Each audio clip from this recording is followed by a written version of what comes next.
So I recently wrapped up a live video challenge that I experienced a 5% conversion rate. And after about 7 years of doing these online live challenges and averaging anywhere between 4 to 7%, I wanted to walk you through my process because I have found that live challenges are an amazing way to either launch a program or to get people into your one-on-one, something I used to do in the beginning.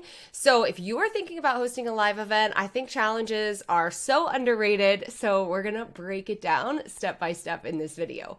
Okay, so the very first thing that you want to do when you are thinking about hosting a live event is to really think about what you're ultimately going to sell them into. Because as I mentioned, having some sort of live component like a live challenge is a great way to amp up sales. And so most of the time when I'm doing a live video challenge, I am kind of doing it right around launching my programs. But in that first few years of running my business, I challenged myself to do a live challenge every single month, which was incredible. And I think that's really why I have such a high conversion rate with my challenges. But I used it to sell into my one-on-one. So if I had a spot open or I knew 3 spots were opening, I would host this live event for my warm audience and then get them into my one-on-one program. So you can use it no matter what. Now, on my podcast on Thursday, I'm going to talk about how to increase conversions. I'm also going to talk about why these types of events work so well. But today, we're just going to do the nitty-gritty step by step if this is your first time hosting an online challenge. So again, you want to, number one, think about what are you ultimately going to sell them into, because that is going to really impact the topic that you're choosing. From my experience, the more specific I am with the topic and really know before going into the event specifically how it leads into my program, I experience a higher conversion rate. And that's where that first year of experimenting really paid off.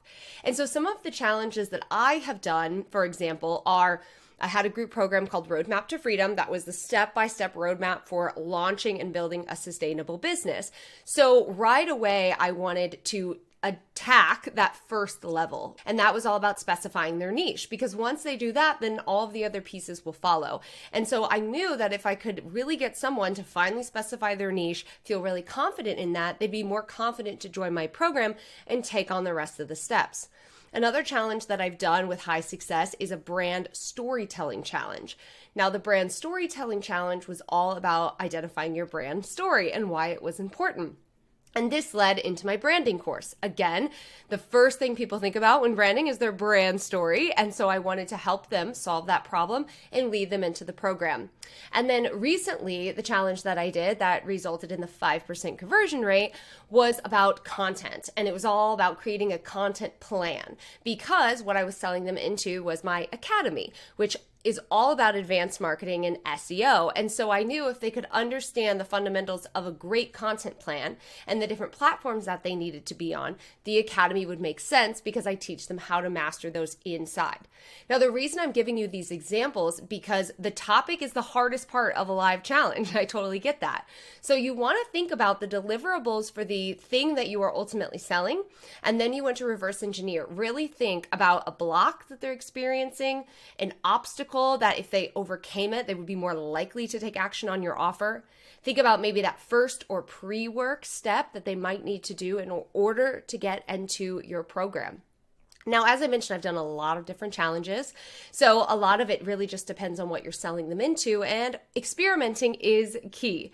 So once you've determined your topic, and I want you to be specific with this topic. So again, I did a identify your brand story challenge. I've done a specify your niche challenge. Recently, I did a content planning challenge. This is going to make your life a lot easier, because the next thing that we want to do, step number 2, is we want to map out what you're ultimately going to be delivering via this challenge and what the end result is going to be. Now, this is fundamental because this is going to play a role in all of the promotional materials that you are going to put together. So at this second stage, you want to break it on down. And this is also where you're going to choose your time frame. I've done 7-day challenges, 3-day challenges. I have discovered that my sweet spot is 4 days.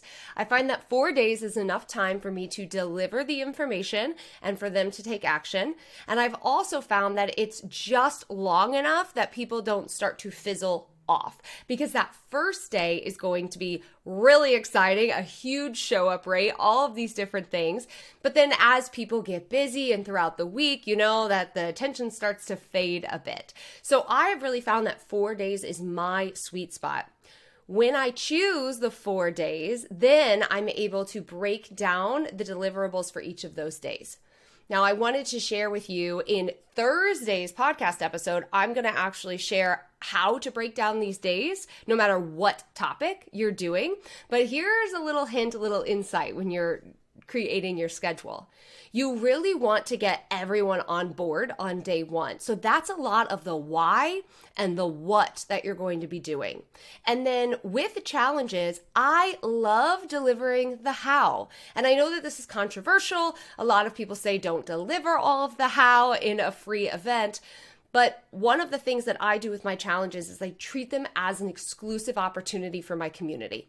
Meaning that if you're not signed up, this isn't public knowledge. If you are not signed up to participate in the challenge, these videos don't go to everyone on my email list. A lot of people do host challenges that way, but I find that with such a high conversion rate, it helps to keep it exclusive. I am not afraid to deliver some how-to steps to give my audience an amazing quick win, because I know it's going to keep them invested in the challenge and ultimately lead them to investing in the product that I'm selling. So don't be afraid to have these moments where you are teaching very fundamental things. Again, on Thursday for this week's podcast episode, I'm going to share a little bit more on how to actually structure each of your days in the challenge. Now, one thing you want to keep in mind when you are setting up your schedule is if you're going to add any bonus content. So at its core, you want to probably choose anywhere between 3 or 7 days for your challenge. I think anything longer than that is not going to work for your audience. And we're talking about a live challenge here. So this means that you are delivering some sort of video live. That's what I teach for my challenges, some sort of video live or pre-recorded. Now, I go the live route. I love it. It doesn't require as much prep work for me. But if you're new to being on camera, it might be a little nerve-wracking for you. And so pre-recorded absolutely does work. But with the whole challenge, you really want to have it as a limited time offer. So I have 4 days of live events, but I'm giving them access for a full week. So if anyone needs to catch the replay, if you were doing a 7-day, then maybe you would give them 3 extra days if anyone needs to catch the replay. But by adding this limiter on there, it does result in more people actually consuming the content, which is so incredibly important. So keep that in mind when you're designing your schedule, as well as any bonus content that you want to deliver. So some ideas for you could be a welcome party. So let's say you start your challenge on a Monday, maybe you do your welcome party on a Sunday. You could also do a closing celebration to wrap it all up and really talk about your product or your service. You could also add in bonus content. So one of the ideas that I have done in the past is like a bonus Q&A. So halfway through, I would do a bonus Q&A where you could just bring me any question that you wanted. I've also done bonus workshops. I did a brand communication challenge. Then maybe I did a messaging workshop as a bonus. I recommend starting with bare bones, just your live content, 4 days to 7 days, and then you can sprinkle in and add things as you go based on your capacity. Another thing that you can do is you can offer a VIP option. So you can always sell VIP tickets to people who have registered. I didn't do it recently, but I have done it in the past, especially if I'm investing a lot of money in ads, because it does help you grow your audience quickly with those ads and then offset the cost. So this could be $47 for unlimited replays. Maybe you take all of your videos and you put them into a mini course and you give them access, and a bonus workshop. So that could be another opportunity to have a bonus workshop on another topic, but it is a paid bonus for your audience. So you've chosen your topic, and remember, we're being really specific and we're reverse engineering from our offer that we're going to be promoting. The second thing is you're going to choose your time frame and any bonus content ultimately designing the schedule. And the third thing you're going to do is figure out how you're going to deliver this content. So I mentioned at the beginning that I love to do live challenges, and this is where I experience the highest conversion rate. And I think the reason for that is because most of the programs that I'm promoting involve support. One-on-one time, if I was selling one-on-one, or if it's a group program or inside of the academy, I have these support calls and a community where they can ask questions. So for me, not only do I want to deliver amazing value for the challenge, but I also want to show them what it's like to have my support, to have me in their corner. We have people who complete these challenges all of the time that tell me that it was the live support in the challenge that made them want to sign up for my program. So that is one of the reasons that I prioritize a live challenge. If you are selling something with a support element or it's a live program, I highly recommend that you go this route. Now, this also does work for courses, but I think there's a little bit more wiggle room here. If you're going to be doing a challenge to sell them into a course without a lot of support, pre-recorded video could work really, really well. But again, I'm sharing from my experience because a 5 to 7% conversion rate, we've had upwards of 10% conversion on one challenge in 2021. That's really high because your average, depending on your price point, is going to be anywhere between 1 to 3%. So we are having a really high conversion rate, and I know that that is from doing this as a live event. I know that it might be scary if you've never done a live event or you've never done live video, but it really does pay off. And the sooner that you can get started kind of practicing and getting your vibe, the better off you're going to be in the long run. When I'm hosting a live challenge, I am thinking of a few things. How am I going to deliver my videos, and how am I going to offer support? So in years past, we have done a Facebook group because it's easy. It's free, it's easy to set up. If you are doing something in a group like Facebook, or even if I were to do it inside of my community in Kajabi, I recommend in 2024 and beyond that you always have a replay page for the video. Now, the people who are ultimately in the groups, right? If you're having the group setting, they're going to get more from it because they're going to be able to attend live. They're going to be able to ask questions. If you're sharing prompts or challenges, they're going to be able to get feedback off of that. People with the replay aren't. However, having that option is really helpful because not everyone is on social media or wants to log in somewhere to actually participate in the challenge.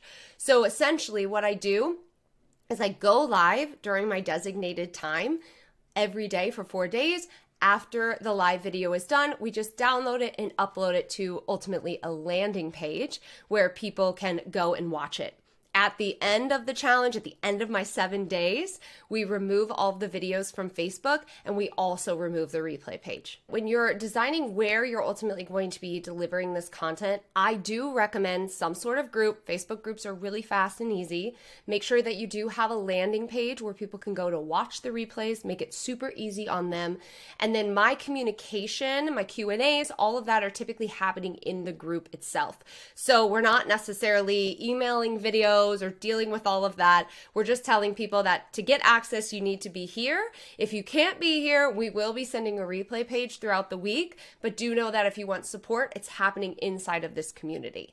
We also, again, really want to push the urgency of the limited time frame, how long they have to watch the videos, etc. Now, I am not one to want to run a Facebook group, so if that's you as well, know that what we do is we just archive these groups when all is said and done. We essentially just delete the videos from the Facebook group and then we just archive it. So no one can comment. I don't have to monitor it. That's not my cup of tea. So don't feel like you have to keep these open forever. In fact, don't, because as I've mentioned 100 times now, the limited time frame for people to consume it actually results in a higher conversion rate because they're actually watching the videos. Number 4, now you're going to create your pages and your deliverables. When we're creating our pages, we need a few fundamental things. Number 1, we need a capture page, right? We need a landing page where we're going to capture their name and their email address, because not only are we using this as a way to get our existing audience into the challenge, but you're also going to be promoting this because it's a fantastic way to build your email list and build your community.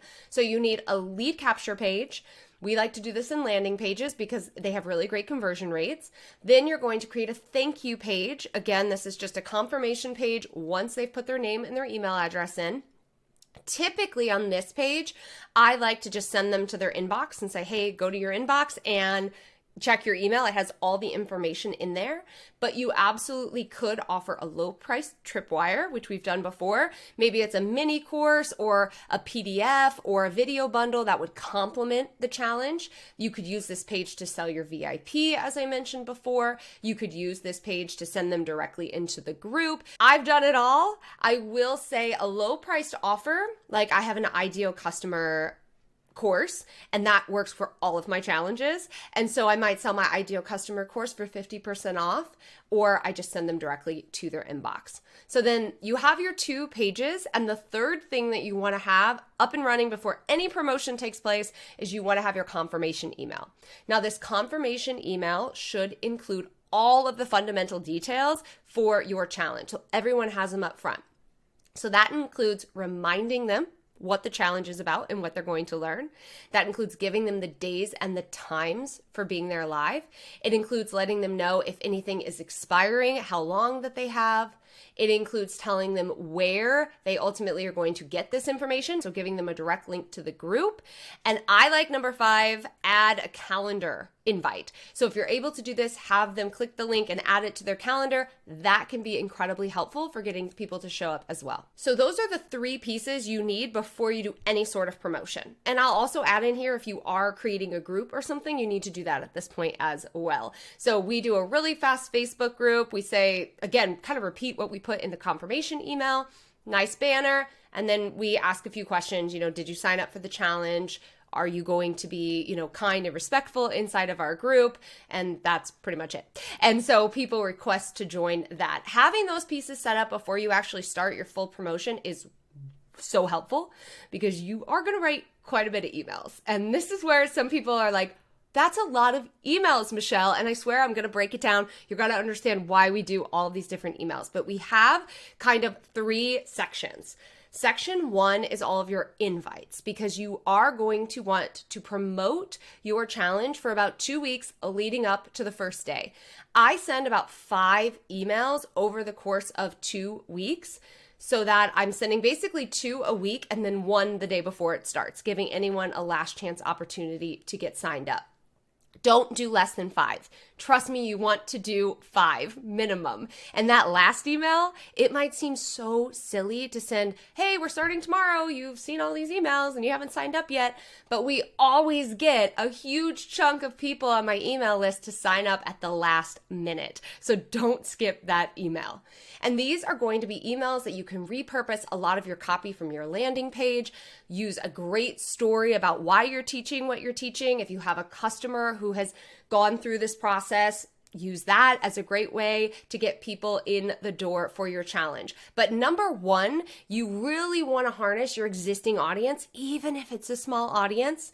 My first year, I only had about 100 to 200 email subscribers, and I was doing these challenges sometimes to 20 people, sometimes to 70 people, and selling a $6,000 package from this challenge. So they work no matter how big your audience might be. But we really want to focus on that part first. Then you're also going to repurpose that type of content and be putting that online. Maybe you put an announcement bar on your website. Maybe you add a pop-up to your website about the challenge.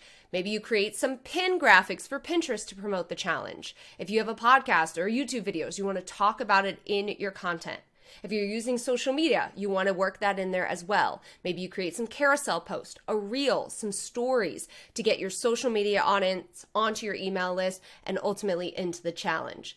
And if you want to invest in ads, if that is available to you, you will want to start those 2 weeks before the start date for your challenge. So we talked about the first bucket, which is all about the invitation, getting people into the actual challenge. This is key. The second thing you're going to create are your reminder emails and your day of emails.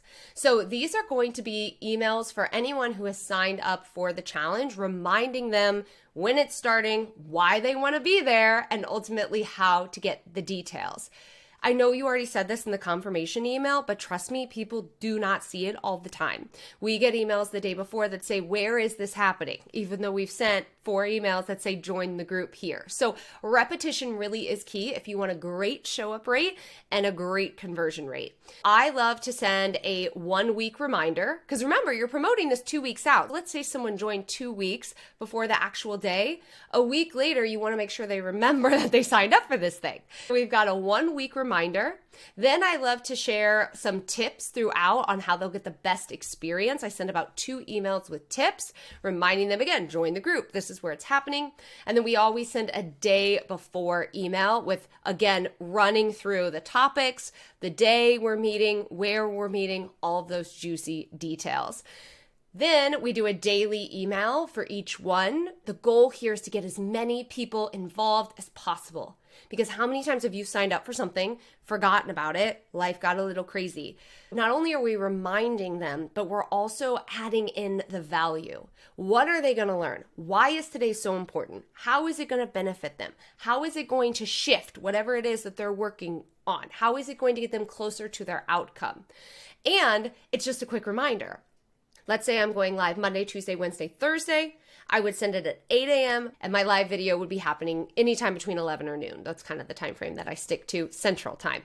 So the goal of the email is just to remind them what they're learning today, add a little bit of urgency, give them another link to the group or wherever you are going to be going live. Now, if this is some sort of pre-recorded video that you're doing, you could send a link right when the video is available, or if you're just putting them on a single page, you just have a link directly to the video itself. And the final section, the final bucket here of emails are your promotional emails. Usually day 2 or day 3 is when I'm going to be promoting, and I'll be promoting live on the video after I teach them what I'm ultimately teaching them.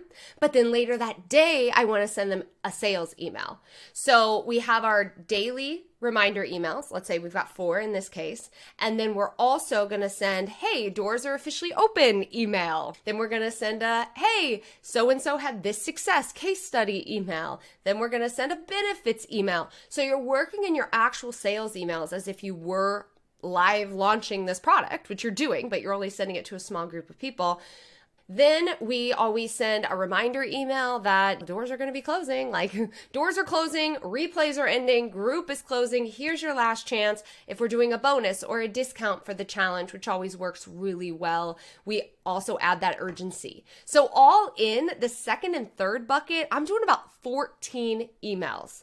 But again, that really does result in a higher conversion rate because people are not only getting the amazing goods that I'm delivering in my challenges, I'm also promoting on my challenge, but I'm reminding them and giving them additional details that I might not be sharing in the video that I can share via email. So don't sell yourself short. Remember, this is essentially a live event that you are launching something, you're actively selling. So make sure you work those sales emails in there because you're giving incredible value with this live challenge, time, energy, value that they're going to want to take the next step. So you want to make sure that they have all the information that they need to do. And then it comes time to actually just deliver your content. And by this point in time, you already have your daily topics mapped out. You've written all your emails. I guarantee you are crystal clear on exactly what you want to say and how you're going to be promoting it. So it's really just about you keeping your energy high and having these live videos presented to your audience. A couple things that I love to do is I always love to be standing on my live videos. I find that this is so helpful. It keeps my energy really high. I always am hands-free, so I'm using a camera like my Logitech camera or using my cell phone on a tripod. And I'm usually aiming for 20 to 30 minute trainings. It kind of depends on what you're teaching and how in depth you're going, but I always answer questions. And again, this goes back to what I said in the beginning. If you are selling or promoting something that includes your support, show them what it's like to receive your support. So answer questions, help them strategize, whatever it is that you're ultimately doing, take away the mystery, help them solve their problems, because then they're going to trust you to invest when you say, hey, I have this program, it's going to deliver X, Y, and Z, I'm in there answering your questions, so on and so forth. So again, I'm aiming between 20 to 30 minutes. Sometimes we've done like 50 minutes because people have so many questions and I ain't about to leave if they're there asking me their questions. So I usually block off about an hour on my schedule so I can deliver a really phenomenal live video. And those are the steps that you need to take to host a live challenge. Again, live challenges result in amazing conversion rates for me and so many of my clients. So if you are looking for a way to amp up a launch or fill your one-on-one or put a new product out into the world, consider a live challenge and give it a go. Again, if you really want to challenge yourself, try to do one every quarter and really fine-tune your process. And inside of my academy, we teach you exactly how to host a full challenge, all the emails, all of those different things that come together with a launch. I hope this video was really helpful. If you're thinking about hosting a live challenge, let me know if you have any additional questions below. Totally here to support you. And check in on our next video where I am going to be sharing some behind the scenes of my recent challenge, some of the things that I think worked really well, some things that we're not going to be using anymore, and how you can use a challenge to increase your conversions in your upcoming launch.